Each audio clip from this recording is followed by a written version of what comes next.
Welcome to Let Me Fix This. Enjoy the video. In this video, I will explain how to make quick stir fry. First, ensure you have all your ingredients ready, including about 1 pound of your preferred protein and 3 cups of various vegetables. Next, take a few minutes to chop all your vegetables into uniform, bite-sized pieces. This ensures even cooking. Finally, slice your protein like chicken or beef into thin strips or small cubes, preparing it for the pan. Now let's get cooking. Heat 2 tablespoons of a high smoke point oil, like canola or peanut oil, in a large wok or skillet over medium-high heat.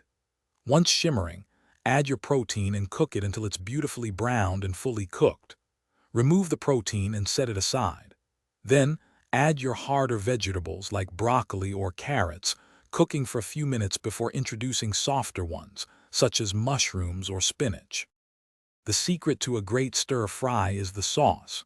In a small bowl, whisk together 1/4 cup of soy sauce, 1 tablespoon of grated fresh ginger, and 1 teaspoon of minced garlic.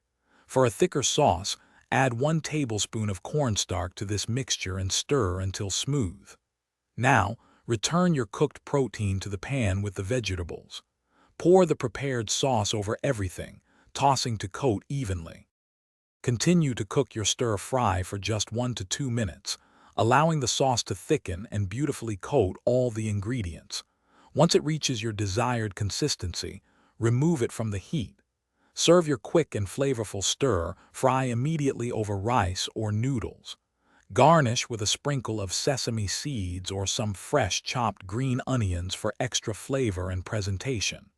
Also, be sure to check the description below for a link to the Owala water bottle and other great deals. Thanks for watching. If you found this helpful, don't forget to like and subscribe.